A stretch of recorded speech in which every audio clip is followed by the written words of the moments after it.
Hello, everyone, and welcome to this panel to discuss how an Information Technology Agreement 3.0 would bolster economic growth and opportunity. Thanks so much for joining today. I'm John Neufer, President and CEO of the Semiconductor Industry Association, or SIA, and we're based here in Washington, D.C.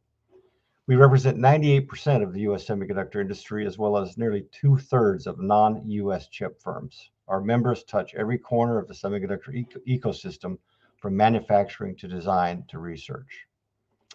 So the Information Technology Agreement, or ITA, was launched in 1996. It's a so-called plurilateral agreement in the WTO. Back in 1996, the ITA was comprised of 29 WTO members and covered 1.4 trillion in two-way trade in a broad set of tech products such as semiconductors, cell phones, telecom equipment, and computers. After 20 years, the ITA was expanded to capture a wide swath of products that were left on the cutting room floor in 1996 and new products that were not invented when the agreement was implemented. Now the ITA has grown to include 82 WTO members, and it covers two-way trade in products totaling a whopping $7 trillion. It is, for everyone in the tech industry, regarded as the most successful global trade agreement we've ever had. And this is why. By expanding trade in tech products, it has helped get more affordable ICT goods, tech goods, into the hands of consumers and businesses and helped power the dramatic growth in the digital economy as we know it. And the agreement continues to play an outsized role in helping us to address some of our biggest challenges of the day. It has strengthened our resiliency in the face of this awful pandemic, helping, for example, to get computers into the hands of students and workers to study and work remotely. Tech products covered by the ITA, such as the telecom equipment that links doctors and hospitals to patients in homes, have been saving lives and facilitating other remote healthcare solutions. Other tech products covered by the ITA, such as the chips that power supercomputers, have helped us model global warming and tackle other gripping problems related to climate change. Yet, as technologies and the challenges before us continue to evolve, so must the ITA. Commercial use drones, the kind that have been used to deliver medicines to remote locations, are not covered by the ITA. Lithium-ion batteries that power electric vehicles are not covered. 3D printers, which can significantly reduce emissions because products can be created locally rather than transported to consumers by ships, planes, and trucks, are not covered by the ITA. Flat panel displays, which are an important window to the world through internet connectivity, are not in the ITA.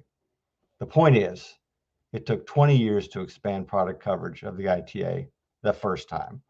It's been 6 years since the last expansion, and we really don't want to have another 20-year hiatus in evolving and expanding the ITA, both in terms of product coverage and expanding membership in the agreement.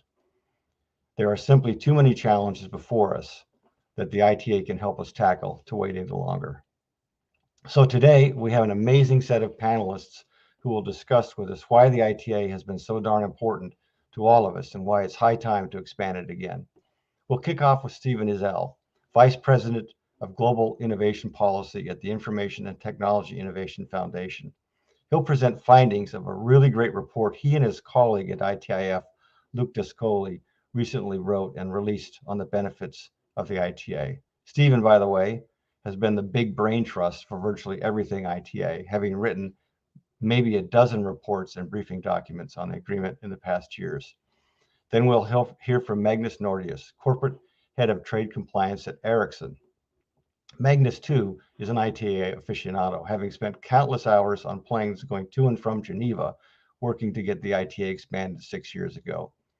Next up will be Jun Nakaya, Chair of the Trade Policy Committee of the Japan Electronics and Information Technology Industries Association, or JEDA, which is based in Tokyo. JEDA is the voice of the electronics industry in Japan and has been a tireless supporter of improving the ITA. Thank you, Nakaya-san, for joining us at such a late hour, your time. I believe it's nearly midnight in Tokyo right now. And I've just heard from you that Tokyo had something of an earthquake very recently, so thank you so much for joining, and I hope your bandwidth holds. And last, but certainly not least, is Davy Keller. She is Director of Government Relations at Texas Instruments and was as involved in getting the ITA expanded in the last round as just about anyone. So now we'll hear from each speaker and then go to question and answers. You can submit questions via the Slido application found on the ITF webpage for this event or in the YouTube description. So with that, let me turn the floor over to Stephen and let him take things away here. Stephen, the floor is all yours. Well, John, thank you for that very kind introduction. It's a pleasure to be here today. Next slide. I'm Stephen Ezel, the Vice President of Global Innovation Policy at the Information Technology and Innovation Foundation, ITIF, or the world's leading science, technology, and economic policy think tank. Next slide. So in my remarks today, I want to cover three topics. First, how information and communications technologies, ICTs, drive countries' economic growth. Second, how the ITA benefits participating nations. And third, modeling the economic tariff impact of the proposed ITA-3 on 14 nations. Next slide. So ICTs are truly the chief drivers of the global economy today. Globally, the accumulation of ICT accounted for 20% of economic growth from 1995 to 2014. This impact was actually even greater for developing countries, with the World Bank report finding that ICT contributed 25% of growth to developing nations from 2000 to 2010. And a more recent meta-study of 149 nations for a 25-year period from 1980 to 2015 found across the world that ICT has positive and significant impact on countries' economic growth. Next slide.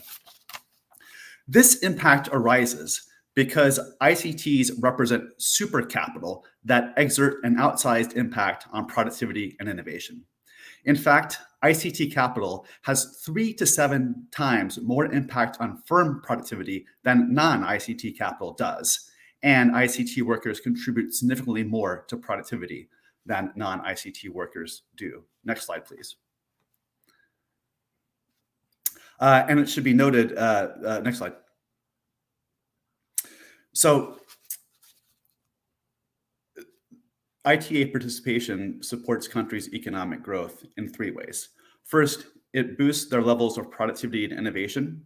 It supports ICT services sectors and exports, and it spurs participation in ICT global value chains. Next slide, please. So first, and critically, by committing participating nations to tariff elimination on ITA-covered products, the ITA lowers the prices for those ICT capital goods and thus boost consumption of these productivity-enhancing products. And this helps everything from the development and deployment of smart cities to getting more computers into schools for remote education, to supporting remote health applications, to even helping farmers and fishermen around the world understand where in real time to take their catch or their harvest to local markets to get the greatest value for their production. Next slide. By lowering the prices of ICT goods on which they are based, the ITA also helps spur the competitiveness of countries' ICT services industries.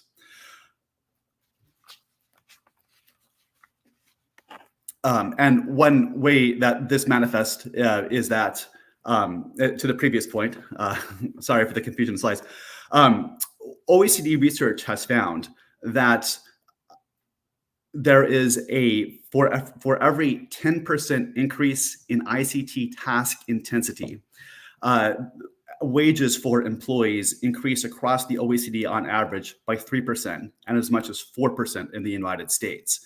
So when we're talking about these ICT capital goods, we have to recognize that they're the foundation for the entire modern global digital technology. When we lower the prices of these ICT goods, we get more of them into our work environments. And as we support this increased ICT task intensity, workers across the world are going to earn higher wages. Next slide, please. The ITA, as I said, facilitates ICT services, industries, and exports. So if you look at a country like India, they've actually seen an 8-fold increase in the contribution their ICT and business process outsourcing sector makes to their economy since the country joined the ITA. Across other countries like Philippines, Costa Rica, and China, very competitive ICT services industries, and that's predicated upon the ability to bring low-cost capital goods supporting those business models into their economy. Next slide, please. Likewise, just as with services exports, countries in the ITA experience a much greater share of ICT goods exports as a percentage of their total goods exports. So for countries like the Philippines, Vietnam, and Malaysia, ICT goods exports account for more than 30% of their total goods exports, whereas this is just a fraction for non-ITA members such as Pakistan, Cambodia, South Africa, Brazil, Chile, and Argentina. Next slide, please.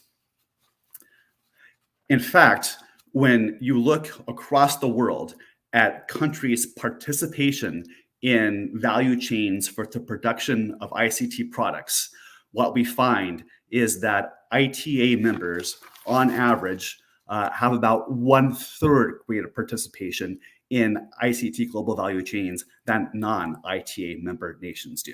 Next slide, please. And this slide really brings the point home. What a recent report from the OECD found is that countries that have not joined the Information Technology Agreement saw their participation in ICT global value chains decline by over 60% from 1996 to 2009. What it shows is that countries that aren't committing to a zero-in, zero-out tariff environment for the production of ICT goods have simply found themselves circumvented in global production for ICT products. Next slide, please. So, modeling the economic and tariff impact of the proposed ITA-3. Next slide.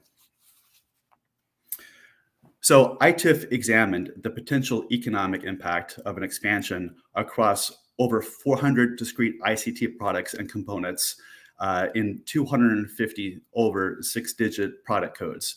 As John mentioned, this includes a number of ICT final products and components and inputs, such as for next generation semiconductors, energy efficient technologies like storage, batteries, new medical technologies, devices and equipment, technologies driving the Industry 4.0, industrial robots, 3D printers, etc. And obviously, many of these items have tremendous health and environmental impacts, meaning that lowering tariffs on these goods can further global health and climate goals. Next slide, please. So the conceptual framework for our model is as follows. Eliminating tariffs lowers ICT prices. In fact, ICT consumption is highly price elastic. This means that a 1% decrease in the price of an ICT product yields a 1.3% increase in consumption of those ICT goods. This greater ICT consumption increases a nation's ICT capital stock, the net stock of ICT equipment in an economy, and this leads to increased economy-wide productivity and innovation, thus contributing to economic growth. In fact, each 1% increase in a nation's net ICT capital stock boosts its GDP by 0.6%. And this increased economic growth produces tax revenues that replaces the tariff income foregone. Next slide, please.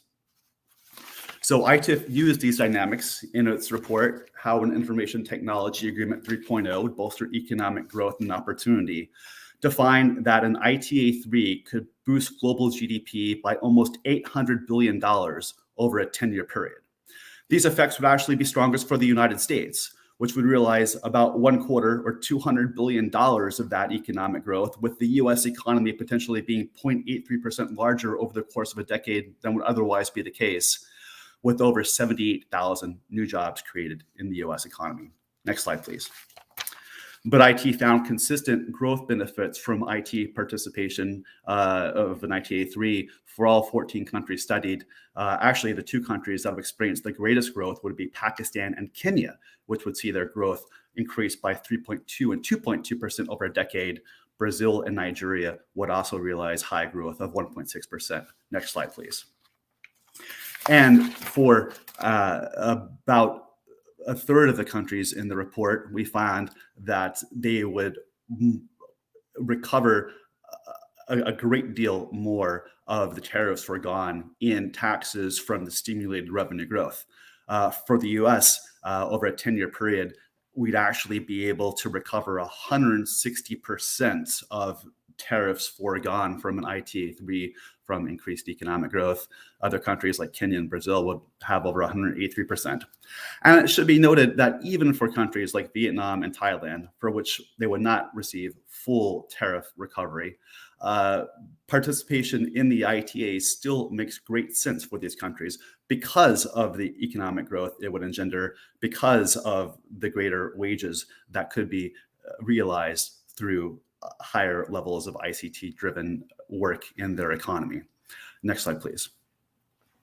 I also want to point out that my colleague Luke Descoli, who is my co-author on this report, has developed a wonderful data visualization available at the link there, where you can go in and interactively see the trade flows of ITA-3 products across the 14 nations in the report, as well as get a detailed analysis of country economic growth and tariff impacts over a 10-year period from possible ITA participation.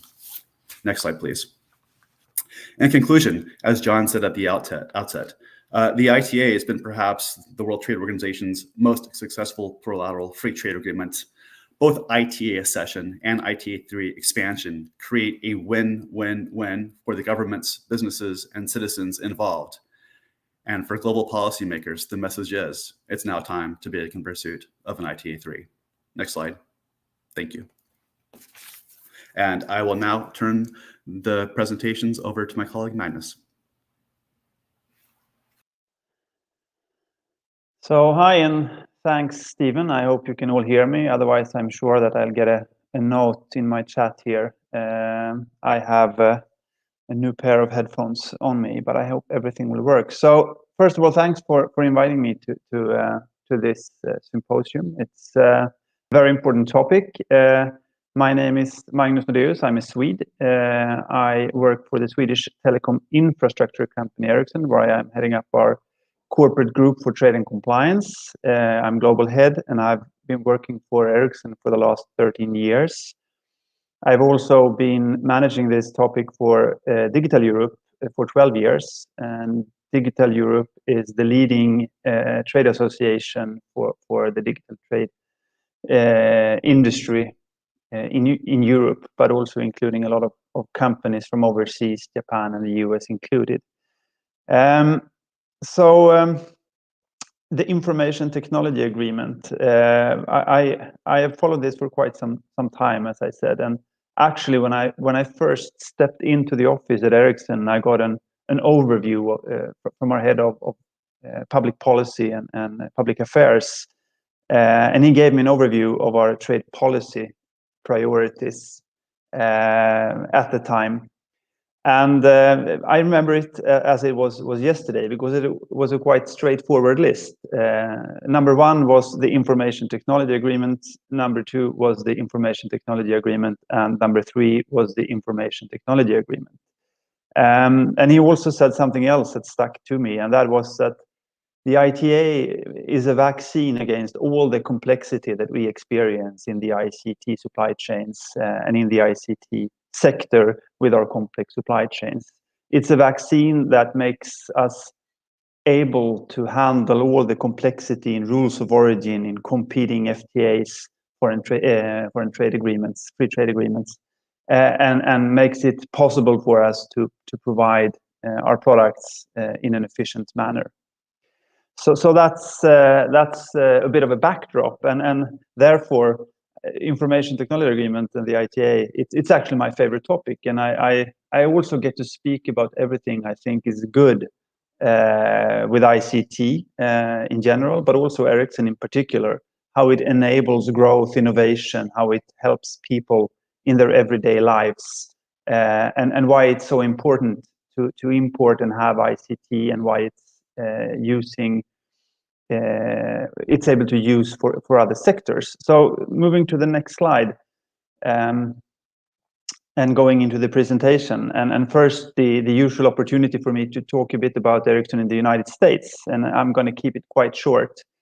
I work for a very old company, 140 years, and for over 120 of those years, we have actually been in the US, and we have been a part of the industrial base in the US for those many years, first with fixed line telephony, then mobile phones, and now mobile infrastructure. And first, to start, we don't do phones anymore. We have actually divested that to another company. But we do what's necessary for making a call on your phones, on your mobile phones. And all the towers and masts you see on rooftops and along the roads, they're from us.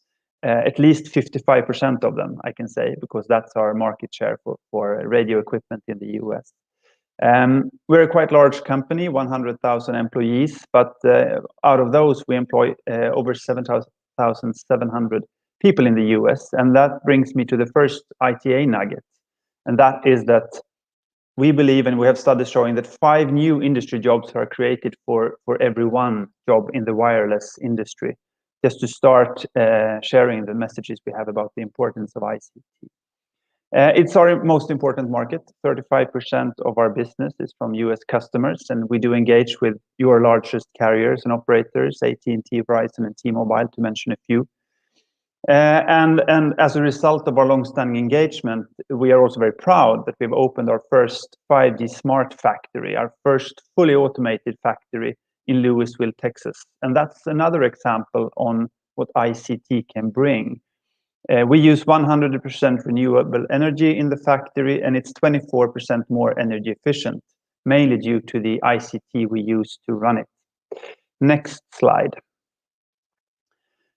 So the information technology agreement, and this is actually the heading, or almost the heading I had when I spoke at the World Trade Organization some weeks ago.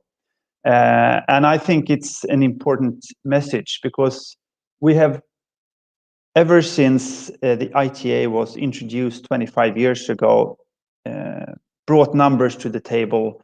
They were brought during the 15-year anniversary, the 20-year anniversary. The numbers in economy, how it's benefiting for all countries to have. And I think it's been a great message. And as I said, I've been proud to deliver it. And also ITA-3 led to a lot of important items being introduced, which weren't earlier introduced in the agreement, such as audiovisual. And that brings me to the last part of this message, which is the 25 years of enabling growth has also created resilience.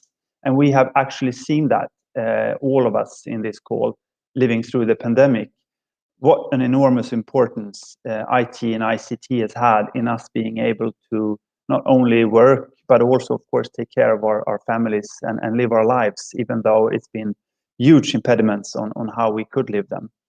So I think it's also the living example on everything we've said for the last 25 years about ITA, and us being able to show the importance of ICT. Next slide. And just as a backdrop, talking about technology, and this is me talking about my technology, as that's what I know, and looking at the last 40 years and the revolution of mobile communication, and what that has brought to the table. For the last 25 of these years, we have had the ITA as well. And I can actually say that that's when we have seen the biggest growth coming out of these generations, these Gs. It has become really clear that every generation of mobile network has set the foundation and started a new wave of innovations. And every wave has been exponentially bigger. The first generation of mobile networks were about voice, us being able to call from people to people instead of from place to place. So instead of connecting 1 billion places, we connected 1 or 5 billion people. 2G, we saw the start of some digitalization and new services like texts, SMS. But it was first in the third generation we saw the connection to internet and the possibility of doing more through your phone. Things that you earlier could only do through your computer, you could now do through your phone. The fourth generation enabled the smartphone, and this is the real explosion. This was the fastest G, and we had no idea what uses the technology would have. But we have seen apps and streaming services mitigation services that we never could have thought of. We have seen the Ubers and the Spotifys of the world growing, connecting consumers with new services, and created a growth in economies all around the world. And 5G we expect to be the fastest scaling G ever. It's going to have significantly more capacity, and it's going to be open for uses we have no idea of today. And in order to benefit from these developments, having the hardware on the ground is going to be key. And that's why ITA is so important. Next slide. And here are the facts to prove that. We have seen studies that for every 1,000 broadband connections, 80 jobs are created. And this is proof of the enabling factor that the information technology agreement has. We also know that for every 10% increase of broadband penetration, we can see 1% increase of GDP. This is the Swedish word, sorry for that, did the same mistake on WTO, but GDP. But also, we can see that 1% increase in broadband penetration directly increases new business registrations by close to 3.8%. And in doing that, we can see these enabling factors that both John and Stephen talked about earlier, and ICT and IT being the powerhouse and incubator for new technology. Next slide. And also, as I mentioned, we saw the importance of ICT in the pandemic and during the pandemic, and whole societies rested on the ability to connect people through networks and through products. And it's become an even bigger part of the critical infrastructure of every economy and country. Next slide. Some of the examples that we see, some concrete examples, is that 83% of all smartphone users, they claim that ICT helped them significantly in coping during the COVID-19 imposed lockdowns. We also saw that 60% of white-collar workers increased use of video calls, and I'd say reduced almost all physical meetings and replaced them with video calls. School closures occurred across 190 countries, impacting 91% of students worldwide, approximately 1.6 billion children. And here I think is an important note that 3 out of 10 could not access distance learning due to connectivity issues. And also many societal functions being moved online during the pandemic. Next slide. So how to go forward? Yeah, I think it's important to not only talk about the enabling factor and the new technologies needed in the agreement. I also think that we need to talk about geographical coverage, and that 50% of the world's population are without internet access. I think ITA can be a huge driver to ensure that more countries can contribute with connectivity, and that ITA can be a tool to achieve that. So we can promote deployment of IT and ICT equipment and create business opportunities, but also support a sustainable future, which I think is the new enabling factor, which we can see now coming out of in the aftermath of the pandemic. Because ITA, I think, has an enabling factor for a more sustainable world. And ITA products not only have a multiplying factor when we're talking about growth and jobs, but also in reducing greenhouse emissions. And the use of ICT in other sectors has a multiplying effect on reducing greenhouse emissions. Next slide. And this is some examples from earlier studies by Stephen and team in ITIF. I will not go into that as he has brought it to the table. So next slide. And some examples of enabling financial inclusion.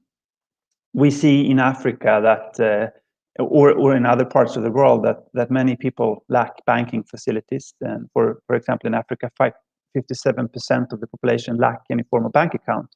And here, ICT and IT can be a tool to make the phone a bank, which can make all these people benefit from banking services through other means. Next slide. And going to learning, as I mentioned, 1 out of 3 students couldn't access distance learning. And next slide, there are clear connections between improving school connectivity and increase the quality of education by up to 10% according to studies. This one through the economies group, also brought forward by UNICEF. Next slide. And moving into what we all know, connecting to the economy, that beyond the benefits to the children, which is the most important part, this could also increase GDP per capita by up to 20% in some economies. So ICT improves school, improves society, socioeconomic factors in many countries. Next slide. Next slide. I'm running a bit out of time. So going forward, as I said, IT and ICT has huge enabling factors, and I really appreciate it, and I urge you all to read Stevens and ITIF's newest study, which shows the economic benefits of the ITA, and that ITA-3 could boost global GDP by nearly 800 billion over 10 years, and also bringing all the other benefits from the ITA on the table by increasing the geographical scope. I think it's a huge opportunity, but not only for economic growth, but also for sustainability, because 15% is the number that the ICT sector has the potential to enable a reduction of greenhouse emissions in other sectors with. And this, even though ICT itself is only responsible for 1.5% of the global carbon footprint. So once again, a multiplying effect, but in this situation from an environmental perspective. Next slide. So what not only me and my company, but also Digital Europe would like to promote is to encourage more participants to join the ITA and close the digital divide. We think that the e-commerce negotiations is a unique opportunity to increase geographical scope, but also, of course, continuing to updating the product list to capture all the technological evolution and innovation through an ITA-3. We don't know what's going to be invented, so make sure we can include what's coming in an ITA context. And you heard some examples by John earlier. But also to emphasize the value in complying with current ITA commitments. I mean, the importance of facilitating trade in ICT products is proven even more important through the pandemic. So once again, a message here to all the world that ITA is important, comply or join. Thanks. And now over to Jun for the Japanese industry perspectives, which I look forward to hearing. Thank you, Magnus. It is my pleasure to share JETA's view on digital transformation and ITA. Next slide, please. JETA is Japan's leading ITA and Electronics Association with a membership of around 400 companies from Japan and abroad. We are changing our association to be a platform that will connect all industry with IT and electronics sector. Next, please. We understand that the Information Technology Agreement has been one of the most successful trade agreements ever undertaken.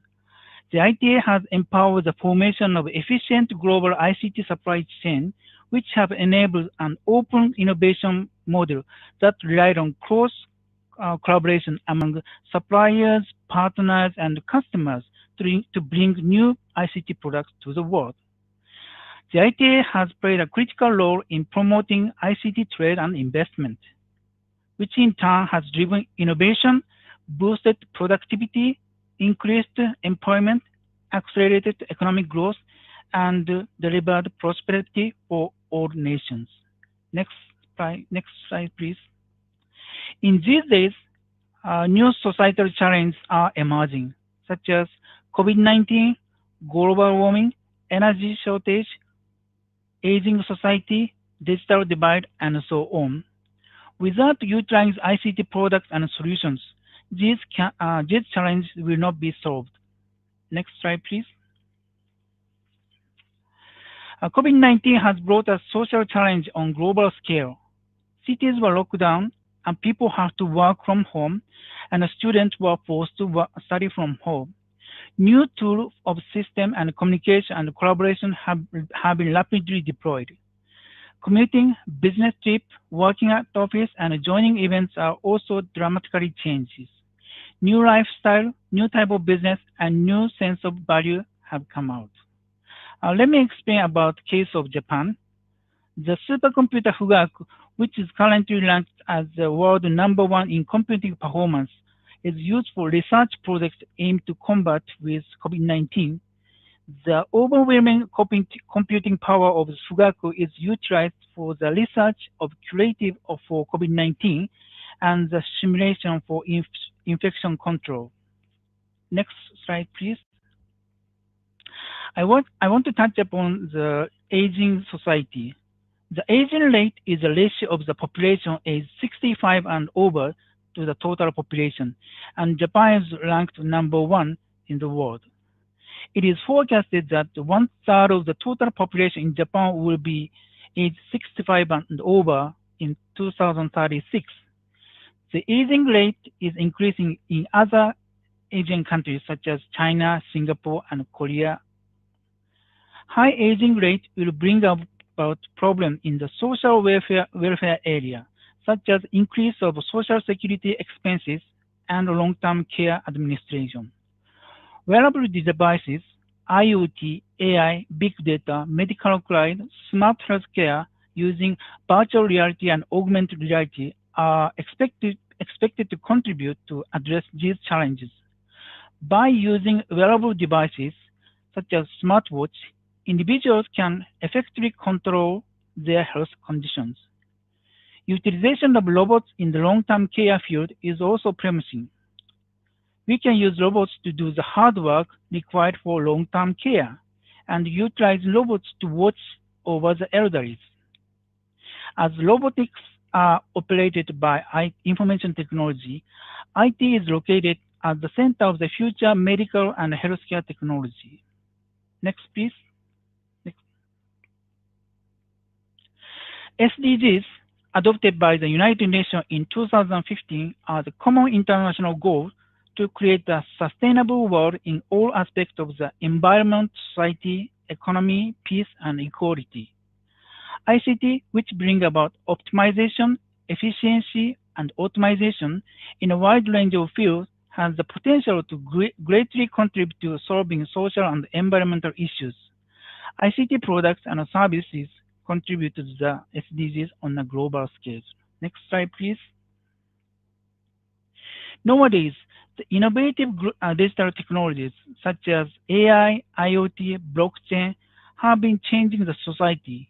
The wave of digital transformation never stops and will trigger the human society to move towards the next stage.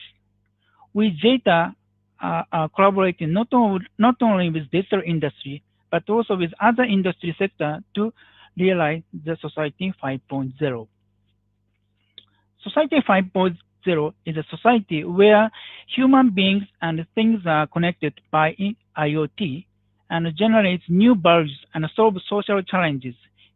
It is a society in which data creates innovation and innovation enhances the society. Utilization of IT products and data is the key for success. Regulation in digital field in each country require individual measures which will increase cost in order to rapidly deploy innovative services globally. It is desirable that the global digital trade rules are harmonized. JETA has been proposing a desirable trade rule about data at various global fora, such as G20 Summit in 2019 in Japan, US-Japan Digital Trade Agreement, UK-Japan Comprehensive EPA, and so on. We believe that this kind of digital trade rule is the important vehicle together with ITA, and we are expecting the next important step is the digital liberalization rule at the WTO. We strongly hope that the early conclusion of the currently ongoing e-commerce negotiation that enable promotion of the free flow of data based on data free flow with trust, which was advocated in the 2019 G20 Osaka Summit. Next slide, please. We firmly believe that the ITA and cross-border data flows are the two important engines for digital economy and society. And there are many IT-related products that contribute to solving new social issues. For example, lithium-ion battery, robots, drones, 3D printers, Unfortunately, the current ITA doesn't cover most of these products. Semiconductor, next slide, please. Semiconductors are essential in modern society. Cutting-edge semiconductor enable evolution and development of ICT products. Semiconductors were covered in the inception of ITA, and ICT industry have been enjoying the benefits. There are some newly developed semiconductors, however, which are not yet included in the current ITA. They are semiconductor-based transducers like sensors, actuators, resonators, oscillators, which convert physical and chemical phenomena or action into electrical signal and vice versa. They contribute to the high performance and lightweight of ICT products. They will be defined as semiconductor in the HS 2022 revision. We expect them to be covered in the ITA-3.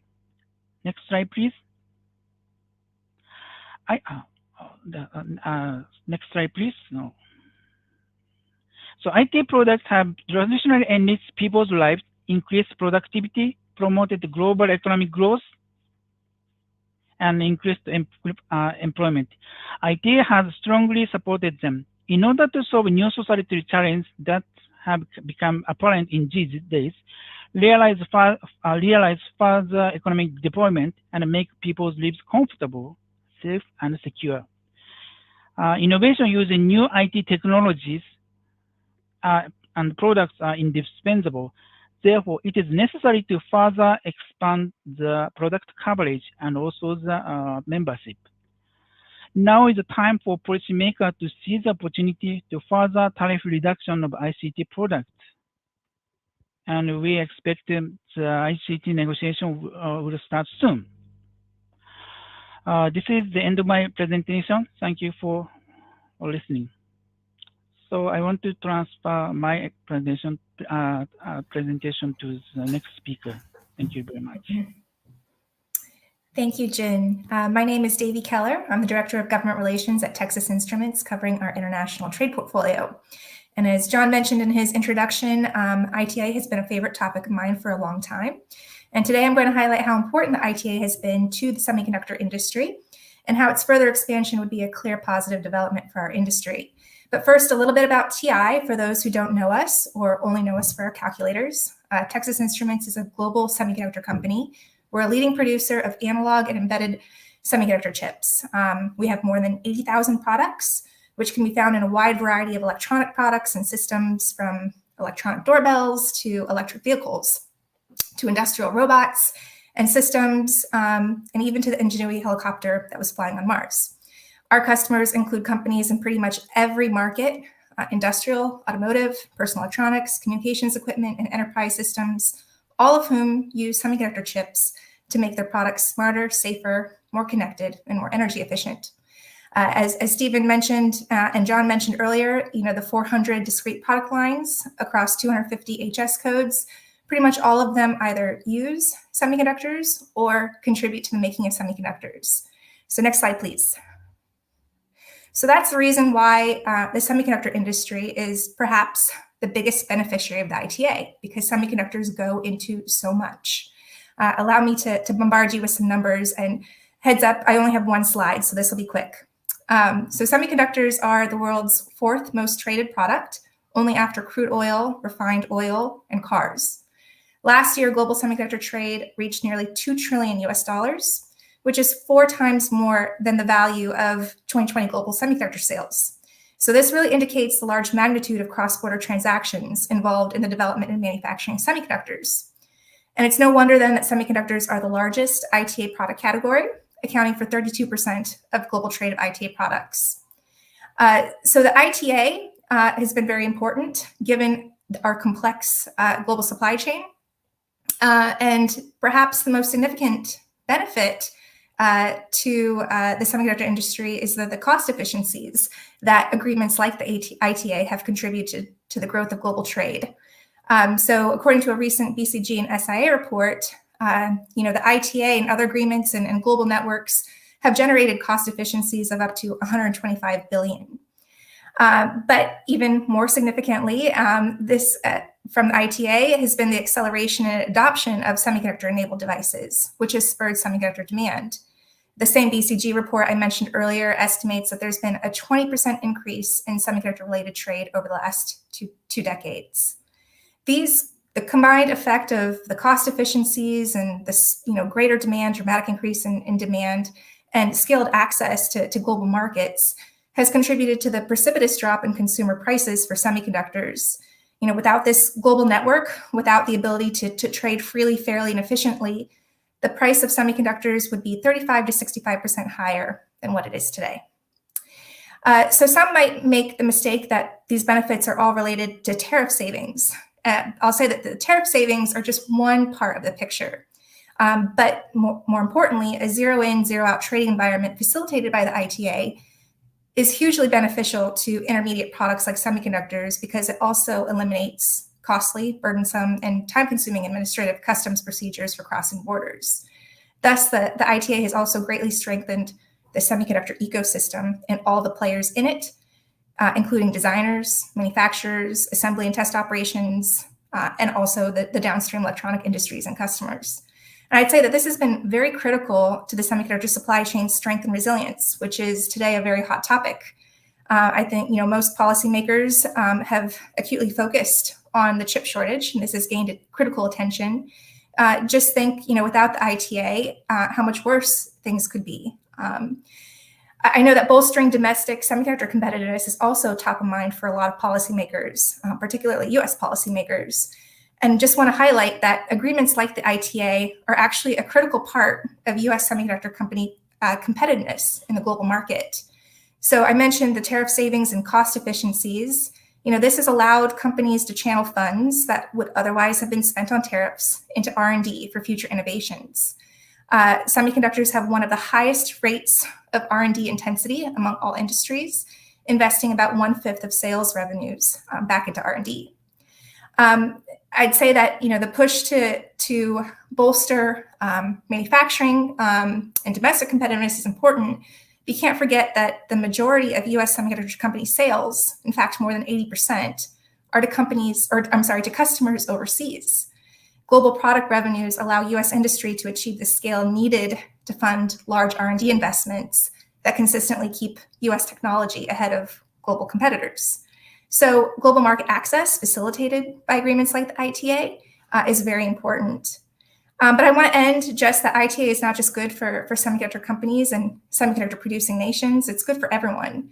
I think Stephen mentioned that it's a win-win-win, and that's very true. So I've already talked about how global trade and supply networks contribute to cost reductions for semiconductors. It's also true for a broad variety of consumer ICT products that Stephen and others have noted.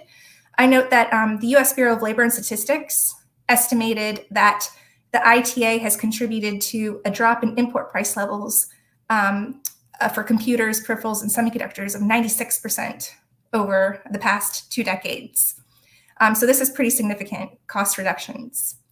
The ITA has also increased access to life-changing and life-saving technologies, which Jun and others have already spoke of in the fields of healthcare, medical technology, automation, energy efficiency. And this is very important for addressing some of the key challenges facing policymakers. So I think I want to end quickly with our bottom line that expanding both geographic and product coverage under the ITA is a critical opportunity to further strengthen semiconductor and semiconductor-related supply chains, but also very good for tackling some of the key challenges we as humanity face regarding climate change and healthcare. So with that, I'll turn it back to John. Thank you. Davey, Jun, Stephen, and Magnus, fantastic presentations filled with data, great analysis, and from my perspective, great conclusions. We have a few minutes here to have some Q's and A's if they come in from the audience.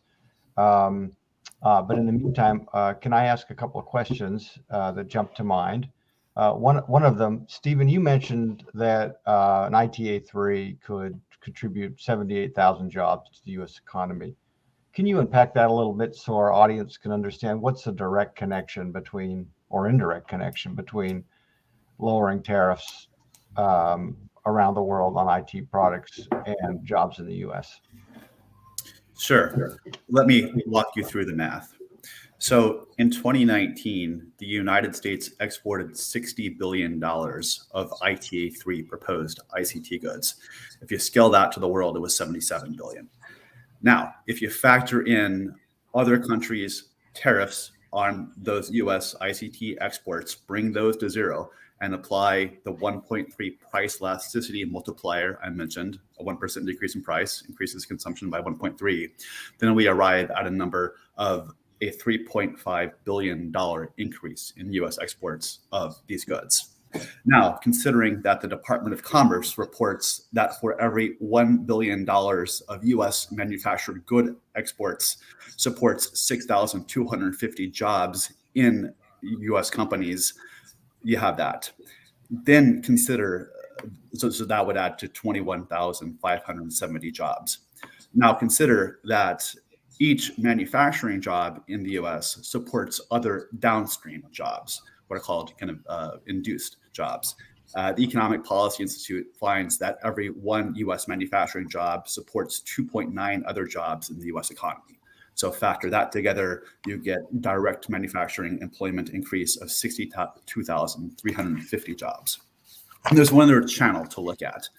So certainly in some cases, you wouldn't have an increase necessarily of US ICT exports to other countries.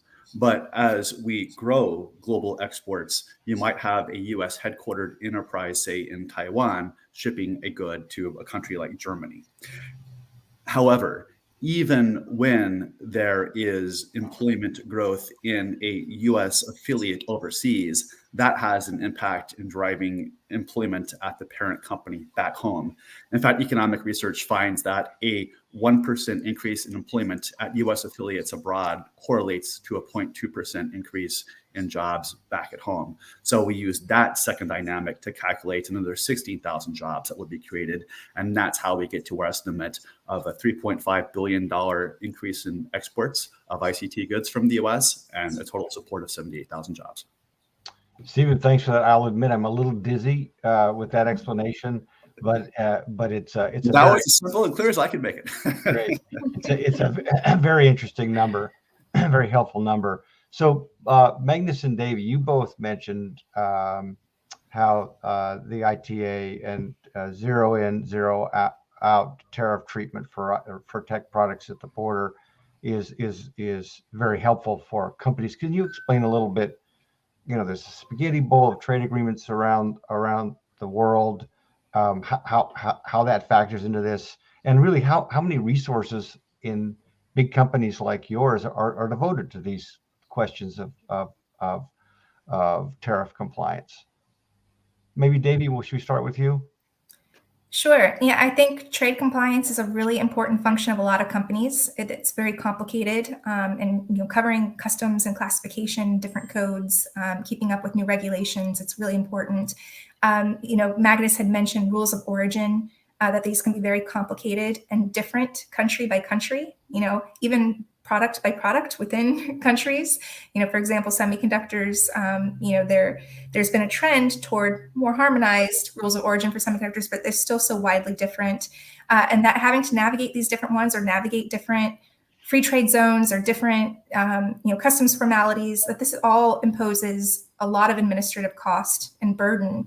And what ITA does by providing tariff-free treatment on a plurilateral basis covering 90% or over 90% of semiconductor trade and ICT trade, it really simplifies things. So you're not spending those resources on that, and instead can funnel it into things like R&D or human development or product development, which contributes to innovation and productivity. Magnus, can you weigh in also just a sense on how big a burden is all this to companies? Are there a lot of people who work on this stuff, or? Yeah, I mean, imagine Ericsson, for example, being one of the most widely represented companies on earth in 180 countries. Of course, every country would need a dedicated amount of resources to handle this. And in addition to that, we need a very strong central department to manage all these questions from a system and classification perspective. So it's a huge undertaking. And what ITA does, it simplifies these procedures for IT and ICT products, because without the monetary incentive, it tends to be a simplified process at the borders for import-export. So that's from that perspective. But also, I think that ITA, as I said, is a vaccine towards what Devi brought up and what you have mentioned earlier. But also looking at the free trade agreements, which is the alternative. I mean, they're based on a somewhat geographical, artificial background. That's not how industry looks like. We are a Swedish EU-based headquartered company, but we have operations all around the world. We procure from other multinationals with similar globalized structures, meaning that the conditions of the FTAs are not always structured in accordance with how the industry looks like. And the ITA acknowledges that and simplifies procedures in a very efficient manner, and makes ICT then a commodity which can flow more easy around the world without these boundaries and complexities introduced. And I also think that ICT and IT industries have some of the most complex supply chains. I've gotten the semiconductor supply chain explained to me back in the days, and just starting with that foundation, which is the foundation also for our industry, gets me all dizzy. So I think that for us, this benefit and this structure of the ITA is really important to make sure there is an efficient handling of these important commodities, which are the foundations for full societies, for education, sustainability, business growth, etc. Let me just throw one more quick question. What's the appetite around the world among policy circles for ITA expansion? It takes a lot of coalition building and consensus building. It did last time we got this started 10 years ago, and it took 4 or 5 years to get it done, the last expansion. And maybe June, maybe I can start with you. What's the enthusiasm for an ITA-3 in your estimation in Kasumi Gaseki to move forward with a further expansion? So that I think that ITA is, as I mentioned, one of the most successful agreement ever undertaken, and so WTA the role is one of the role of WTA is WTO is rule making. So that's why that I think that Japan side is expecting that to revise the ITA to the current to accommodate the current business model and also current business current new products which are developed. Thanks, June.